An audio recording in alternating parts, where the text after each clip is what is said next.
What's up, Arc fam? Welcome back to the channel. Today, up for review, we have the Masters of the Universe movie Core line, Wave 1, consisting of Beastman, He-Man, and Teela, as well as the Core Skeletor from the movie line from Wave 2. I was hoping to pick up the Skell Knight and Mechanic as well, but I could not find those in stores. I managed to pick up the He-Man, Skeletor, and Beastman back home where I live, and picked up this Teela while I was here in South Carolina on vacation. So, like I said, we're going to go ahead and show off each of these inside the packaging, and then we'll get into the review. So here we have Beastman. We have this nice little tab that says his name and an illustration, or I guess it's actually an image from the movie. That's full CGI, of course. Ages 6+, Mattel, Beastman, Savage Henchman. Then we have the MOTU logo at the top. And if you look closely, you can see that there's He-Man on the card back and Skeletor on the other side. It's kind of hard to see with Beastman because of how large he is. Then on the back side, we have a cross-cell showing He-Man, Teela, and Beastman. The adventure continues. We have the Mattel tagline, empowering generations through play. We have the barcode. We have a little power dial or whatever, kind of like Transformers has, that tells us that Beastman's strength is, let's see,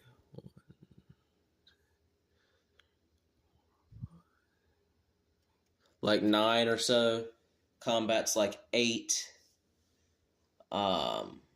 Looks like intelligence is like 4.5. Magic is,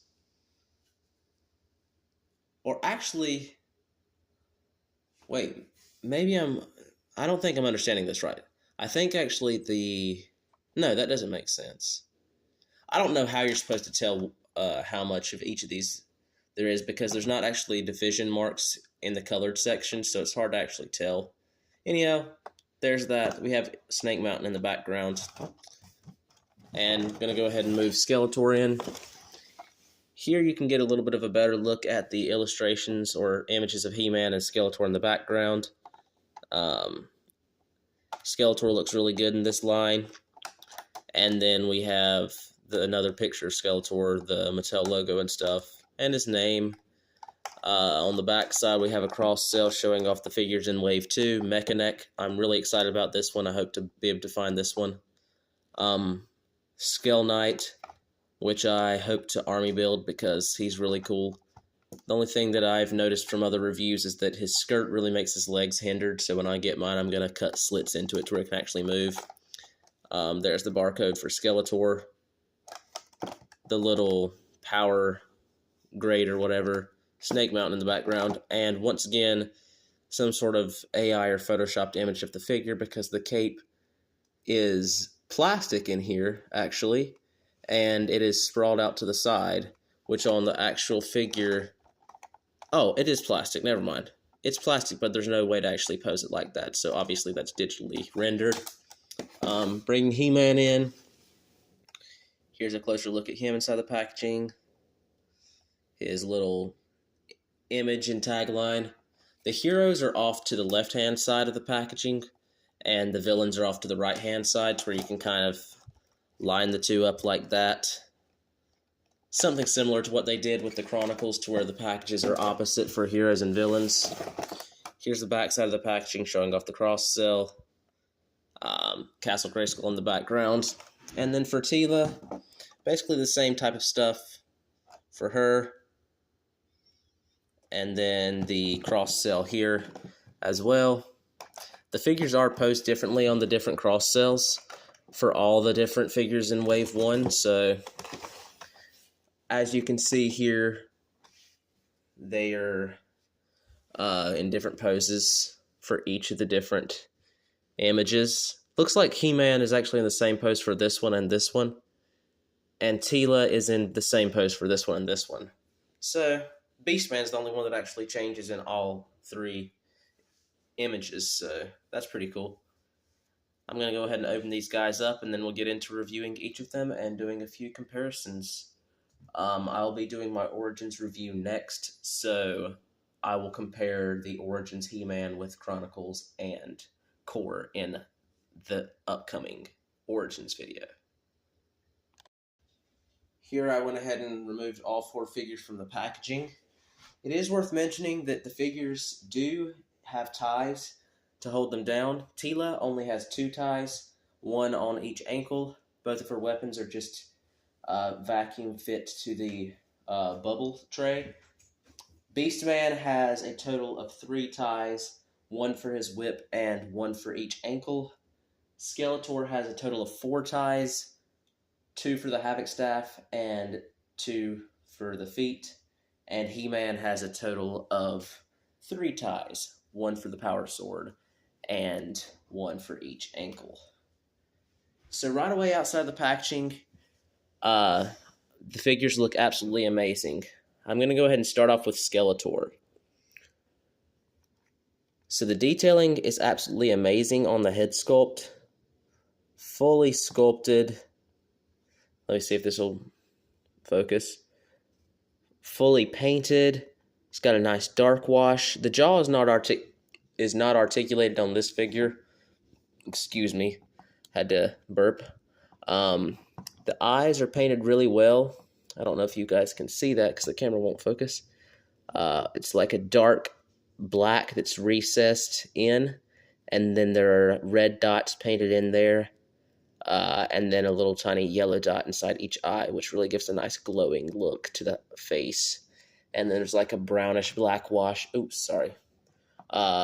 on the actual skull itself. And then the hood is just a hollow piece that is pinned and glued to the sides of the head. You can see that right there. It could be removed if you wanted to, but I'm not going to do that because I don't want to ruin my figure. The Havoc Staff is a really nice sculpt for the movie. Painted very well with a nice gunmetal on the horns and a metallic blue on the eyes. I'm going to be doing a Chronicles review as well, so you'll get to see the Skeletor staff for the Chronicles Skeletor in that video. This entire lower piece is cast in the gunmetal, and therefore the upper spinal piece is painted, and it's a little bit glossier than the actual skull, but it matches all right. I mean, this figure's only $9.99. I don't even know if I was on camera when I said that. I was looking around just talking. This is a slightly different color than the skull itself, so it's a little bit shinier, as you can see, with my lights reflecting off of that. Skeletor's armor is really well designed. It's just cast in like a solid purplish rubbery plastic, and then some red paint is put right there where the jewel would be. On the Chronicles figure, that is actually a translucent jewel. This one's just painted. As mentioned, the wrist bracers are painted purple. I do believe that's the case here. Yes, the wrist bracers are painted on this one, and the arms are cast in blue. On the He-Man, the arms are cast in brown, and the skin tone is painted, which means that can be scraped off and damaged right at the elbow joints for the He-Man, but I'll get to that later. Loincloth looks really nice. Very iconic look for Skeletor. It does have the little snake hood right here, like a cobra, surrounding what would be a jewel, and then these 2 snakes, one on each side of the belt. Nice texturing all over the figure. Then the boots are also really detailed. And then lastly, the cape has this nice tattered look at the bottom, these nice folds. It's got a little bit of texture to it, nothing like the Chronicles, but a little bit of texture. The hood is more textured, actually, to look like cloth a little bit. I don't know if it's coming across on camera. And then there's like a little collar piece which connects the armor, and then this little chain snake spine looking piece that goes down the center of the cape. As for articulation, the Skeletor can look up and he can look down, bob his head side to side a little bit, and rotate side to side so he can look to each side. His arms can go all the way out to a T-pose. They can swivel forwards and backwards. They do get hindered by the cape just a bit, but not much. You have a hinge and swivel at the elbow. You have a hinge at the wrist and swivel. And then the hands do remove. They have the same size peg as like the early Masterverse and all of the Origins figures. So you can swap hands between the Origins figures, but these hands are a little bit smaller, except for Beastman. He has like large hands, so those actually look normal on the Origins figures, but these on the standard figures look a little bit small. The other arm, same thing, except for it has a vertical hinge, so he can hold the sword aloft if he steals it from He-Man. The shoulder's really stuck. There we go. So he can hold the sword or staff straight up and down. Of course, it's made for the staff, but if he steals the sword, I don't know what happens in the movie, but if he steals the sword, he can, of course, raise it aloft and become a Skele-God. Anyhow, legs can go all the way outwards into a split. They can kick forwards that far, backwards some, bend at the knee, and swivel at the knee. The lower part right here is painted, and the boots are cast in the purple, so there could be some chipping right there at the upper leg, right near the boot. Then there is, of course, a swivel at the waist, so good amount of articulation. $9.99 figure. Loincloth is not removable, but he does have just like a standard underwear sculpt underneath that kind of. As you can see, it is a separate piece, so you could cut this and remove it if you want to have just the trunks for whatever reason. I'm going to go ahead and bring in a couple figures to compare with the Skeletor, and then I'll move on. I did not bring anything to compare for the Teela because I did not intend on reviewing Teela. Like I said, I found her when I was down here, so I just decided to include her in this review. Here's the Chronicles Skeletor. Ooh, he might be too tall to fit in the frame. Let's see. Let me just adjust the camera just a bit. So there's the Chronicles Skeletor alongside this new Skeletor. Or I guess they're both new, but the core Skeletor. So the skin tones are different. Sculpt is a little bit different, but of course this one has the articulated jaw and everything. I will be reviewing him in a bit. I went ahead and opened this figure for some photography, so you guys have probably already seen that on the photography video short. Here's the capes. Like I said, this one's textured really well to look like cloth. The hood is a little bit glossier than the actual cape on the Chronicles, but they both do really well for what they're supposed to be. Here's the Havoc staffs and how they differ. The eye is actually jeweled on the Chronicles one. And then the chest armor, like I mentioned, is jeweled on the Chronicles and painted on the core. So there's how that looks. But overall, they both do a really, really nice job of representing what I've seen from the movie trailers so far. As long as Jared Leto portrays this character well, this should be a really, really good movie. Overall, based on what I've seen from the other actors so far and what I've seen from the trailers. Of course, Idris Elba, fantastic actor. Nicholas Galitzine seems very well spoken and seems like he will do a good job in the acting field based on the interviews and stuff I've seen. It seems like he is really good at speaking and stuff like that, so hopefully he can act as well as he speaks. Also, I'm going to bring in the Akala Skeletor just to show those two core figures off side by side. Of course, they're both representing different things, but they're both in the core line, so I just wanted to show them side by side. Side view and back view. I also could do a head swap really quick between these two, so let me do that off camera. So here we have the two figures with the heads swapped. Here's the Akala Skeletor head on the movie body, and then we have the Leto Skeletor head on the Akala body. It actually looks really, really good.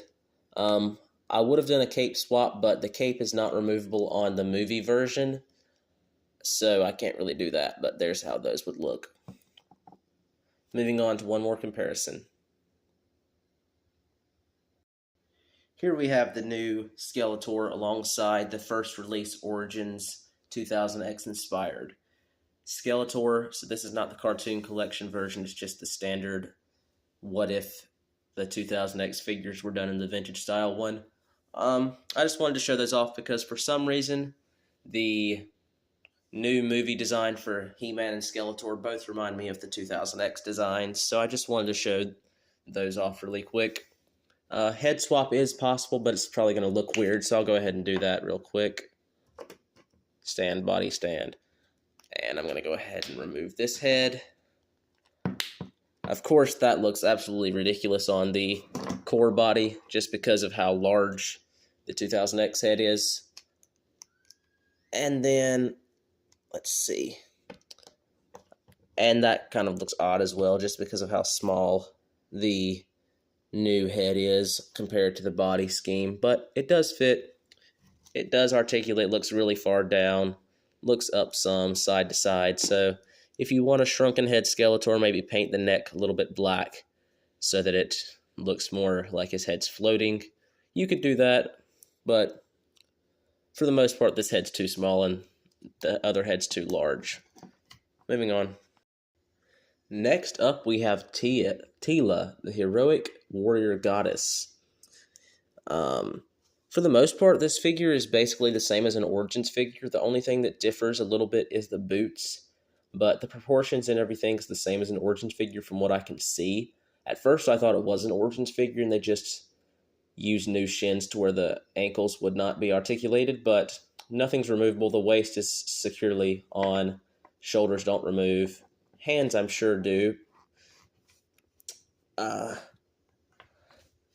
Actually, oh yes, the hands do remove, and they're actually the same peg size as the Origins male figures, so they will not even swap out with the female characters from Origins, so I guess it's not an Origins figure, but it'll scale very well with Origins. I don't have any Origin to compare like I mentioned before, but here we have the head sculpt. Oh, blurry. Focus. Here we have the head sculpt. It's okay. It doesn't really look like Camila Menendez to me at all. Something's really wrong with the hairline, I feel like.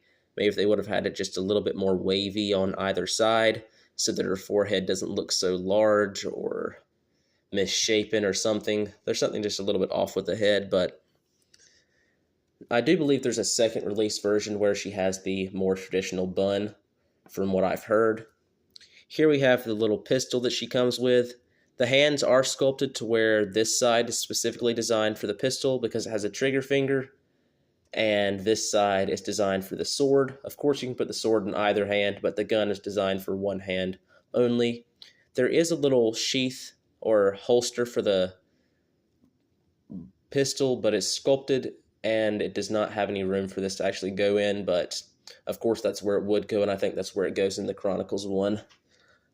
Turning her around, has some brown straps, a little bit of gold, and then the white on the rear, and then a little bit of white on the inside of the legs, some more straps, and gold plates.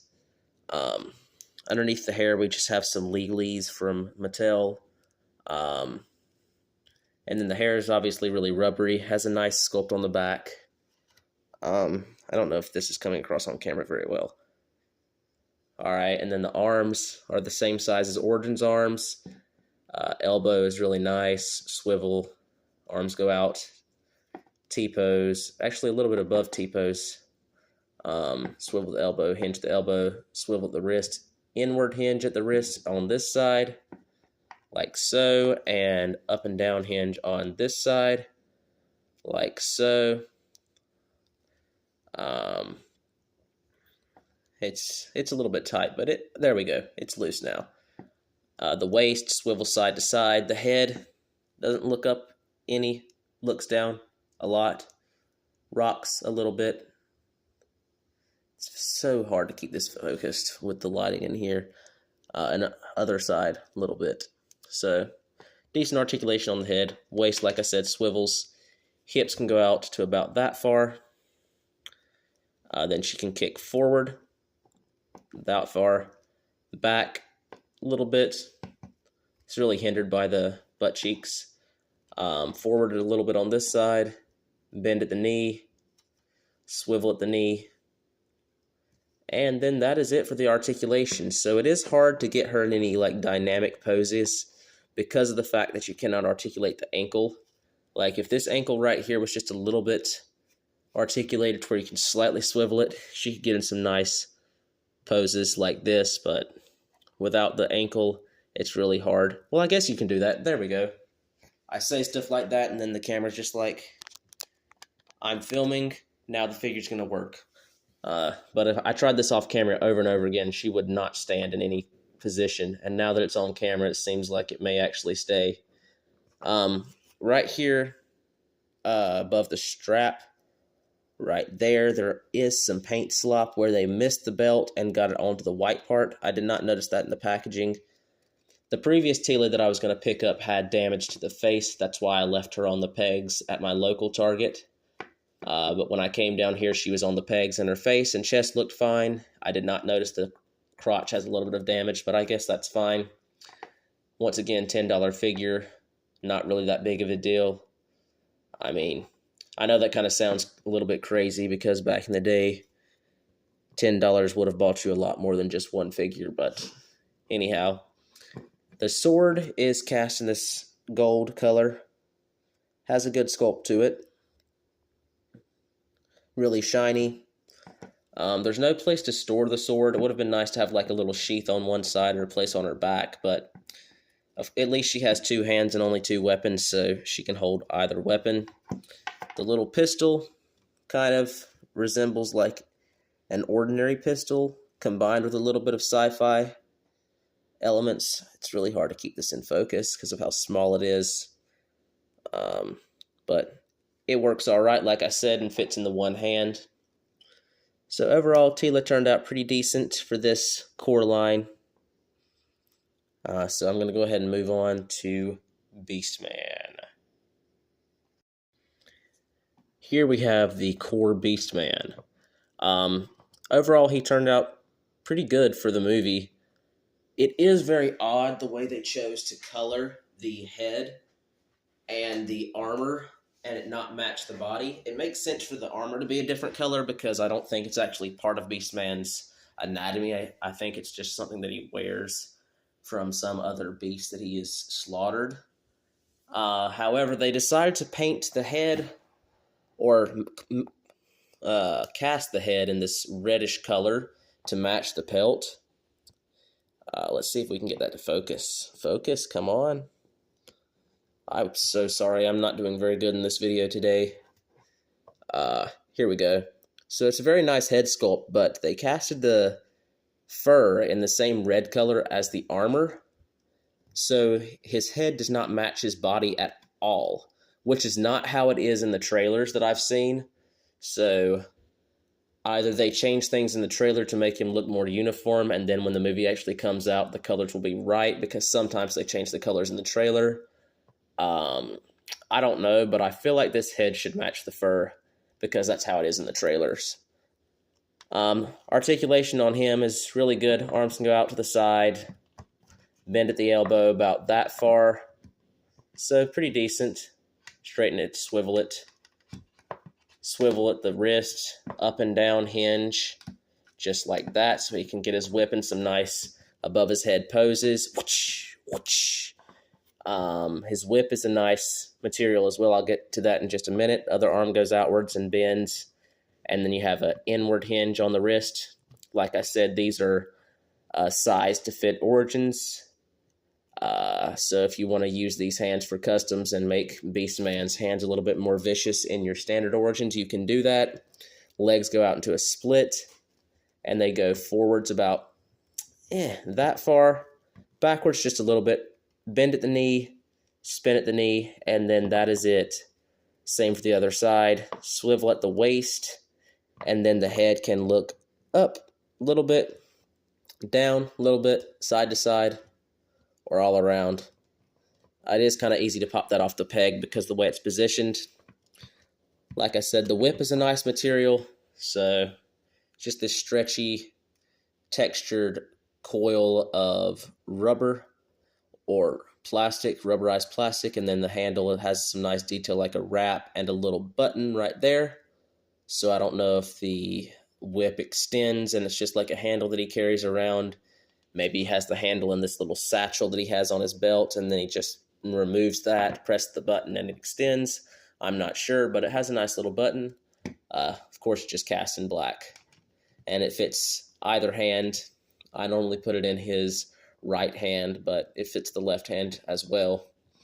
The loincloth right here is removable, these little leather straps.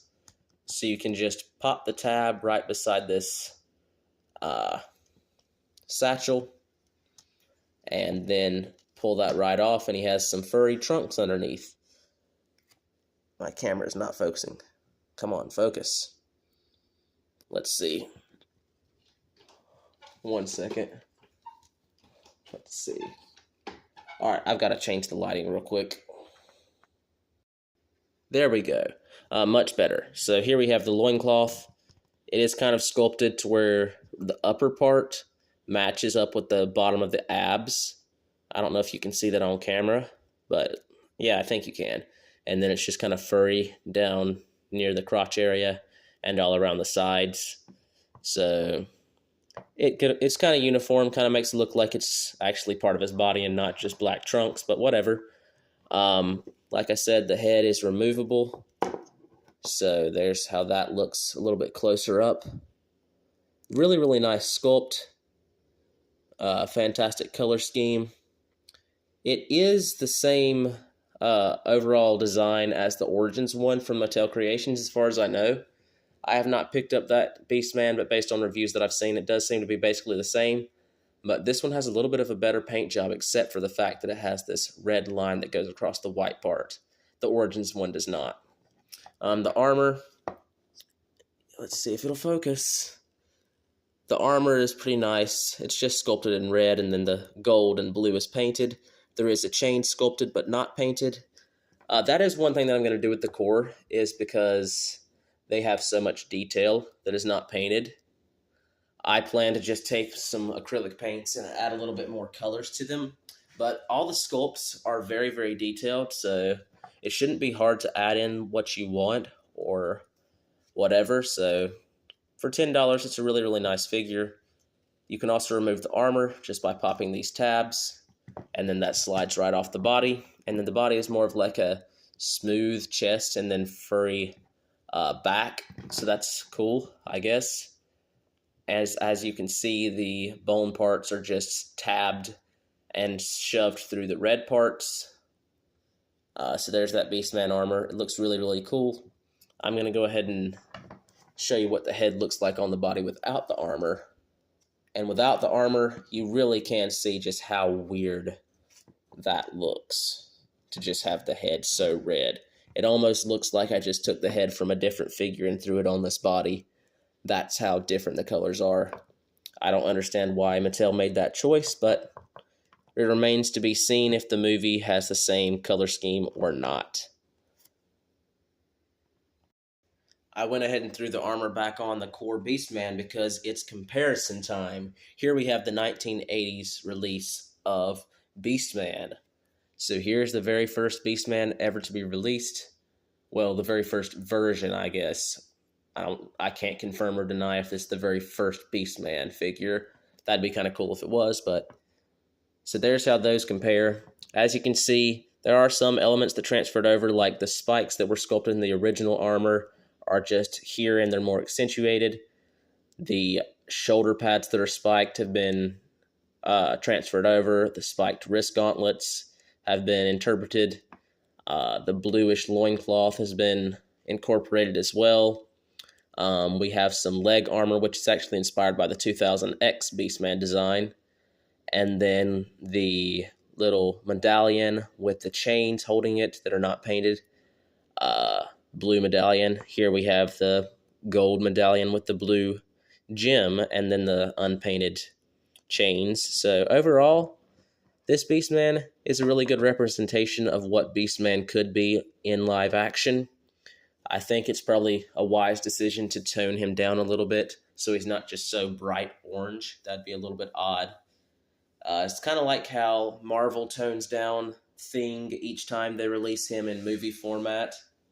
It'd just be a little bit too unrealistic to have a bright orange beast of a character running around. So I think this Beastman is a very nice version of what Beastman could be on the big screen.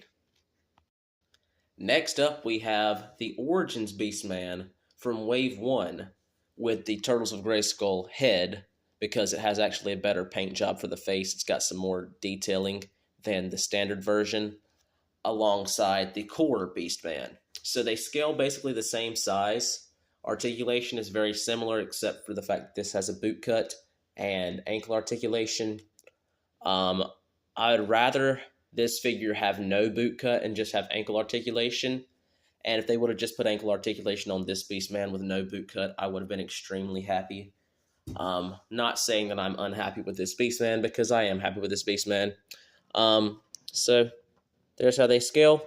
I am going to go ahead and swap the armors and show you how that looks. So here I went ahead and swapped the Core Beastman armor onto the Origins Beastman. Of course, the shoulder pads are not removable on the Core version, so I just left the original shoulder pads on. This main chest armor fits really, really well. You kind of have to stretch one side a little bit harder than the other, and there is a bit of a gap underneath here. But from the front view, it's a really, really nice hunched over style Beastman, so you can kind of get more of like a beastly looking Beastman design using this armor. The loin piece is a little bit loose, but of course it does fit over the Origins main loincloth and looks pretty decent. So if you want to make custom versions of Beastman using this armor setup, it is possible.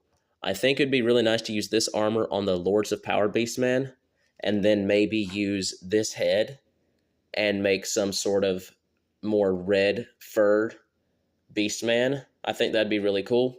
Also, heads can be swapped, so you can use this Core head on the Origins body.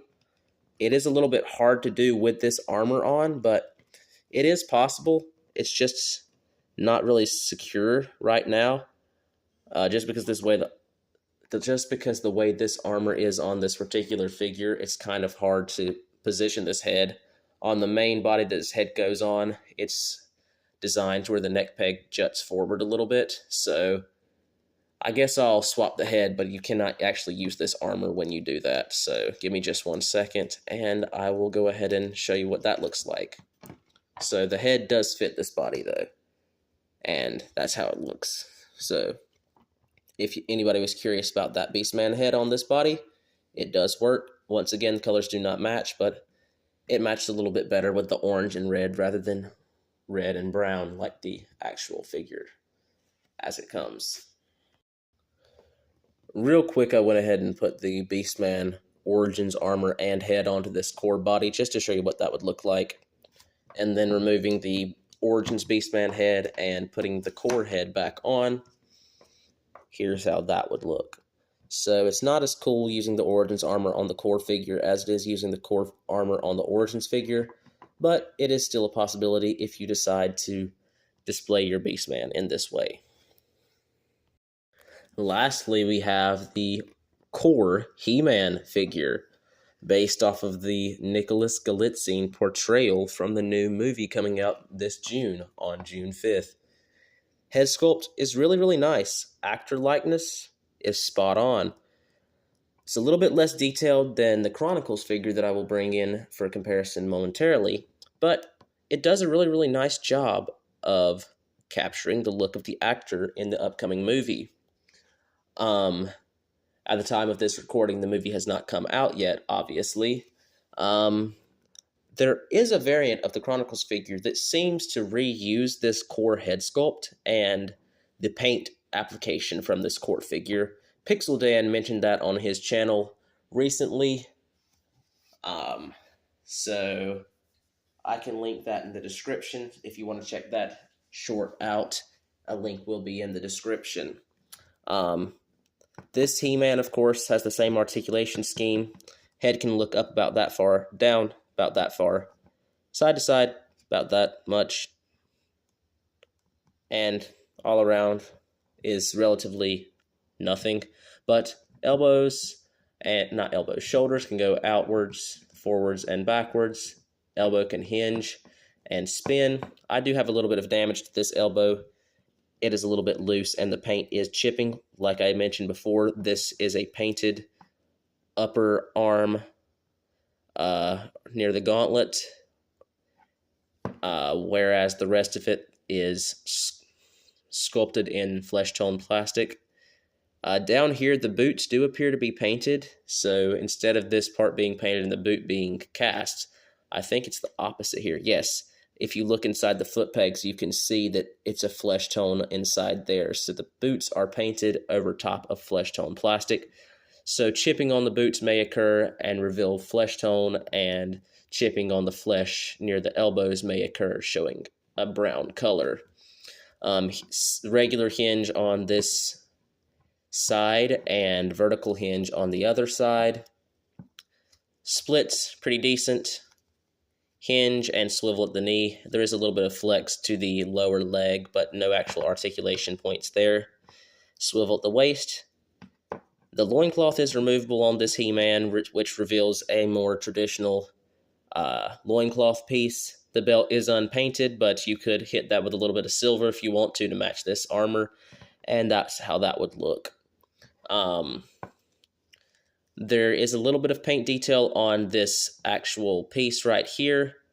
The squares are hit with like a gloss finish, and not squares, diamonds, I guess they're kind of both, but are hit with a gloss finish, and this belt buckle is painted silver. The loin piece does fit an Origins figure, which I will show in my future review of the Origins He-Man, and the chest straps are also removable. So if you want to just pop the sides off of that, remove the head really quickly, there's how that would look. Nice musculature underneath there. Backside, also nice musculature. In my personal opinion, the Core figure's base body would be the perfect body for an Origins New Adventures toy line. If they were just able to add the ankle articulation and boot swivel to this exact same body and add the swappability feature, I do believe this would be the perfect sizing for New Adventures Origins. The sword has some really nice detail. It is different than the Origins and Chronicles He-Man figure. I will show the Chronicles sword alongside that momentarily. First off, though, I would like to compare this figure with a few Origins figures. Here we have the Cartoon Collection 2000X He-Man, which is a bit larger than standard Origins. So as you can see, he stands taller than this He-Man right there. And then I have the vintage-inspired He-Man as well. I'm trying to pose him up really quick. Here's how he looks alongside the Nicholas He-Man. So, overall, hairstyle, I do believe, is inspired by the vintage. And then color scheme is really inspired by the 2000X design, as you can see. And then the cross is kind of like a mix between the two armors, in my opinion, plus some sort of new flair. One more comparison, and then that'll wrap this video up. Here we have the Chronicles Nicholas He-Man alongside the Core Nicholas He-Man. So, the main differences are scale, articulation, and some of the paint applications. Sculpts are relatively similar on the actual armor bits, and the overall head sculpt does seem to be the same, just with different paint application. Heads cannot be swapped between the two figures due to scaling. Origin style pegs, so you could do a quick head swap with the 2000X one if you would like to. So here's what that would look like. In case anybody was curious, there's how 2000X head would look on this body. It's not that oversized because of how narrow this head actually is, but it still looks a little bit weird because of how low the head sits. And then for the other way around, this head looks absolutely ridiculous on the body for the 2000X. Like I said, the swords are different between the two toy lines. So here you can see some of the differences right there, mainly with the sculpting and the extra sculpted detail around the raised part of the sword right there. Thank you guys for watching this video. I'm sorry that some of the quality was lower than previous videos. Once again, I'm on vacation and I'm not used to this filming setup and stuff. And for some reason, it is really hard for me to say Masters of the Universe Core action figures. I kept having issues with that and some of the names during this video, so I hope you guys still enjoyed the video with the mistakes. Hope you guys will be back later on for other videos. Make sure to like and subscribe and share if you enjoyed this video. Ring the bell notification. Maybe check out some other videos on the channel. I promise there are much better videos on my channel. I hope you guys enjoyed this overall review. Once again, like, subscribe, and share. Also, here's the Origins Power Sword Standard alongside this new Power Sword. I think I mentioned that I would compare those. I'm not sure, but that's how that would look. Once again, sorry about some of the quality issues. I also want to show off one quick thing that I picked up while I was on vacation at Captain Jack's. Make sure to check out that video as well from toy hunting there last year. If you're ever in Hilton Head, South Carolina, you might want to check out Captain Jack's because it's a really cool comic shop. It also has ice cream, and the owner's a really, really nice guy. But got this Hot Wheels Crash and Smash Bikes set with the Street Sharks Streaks figure and motorbike. So it was originally $1.54 at retail on clearance, and now I purchased it for $35. So anyhow, I hope you guys enjoyed this video, even though it wasn't necessarily the best quality. Like, subscribe, peace.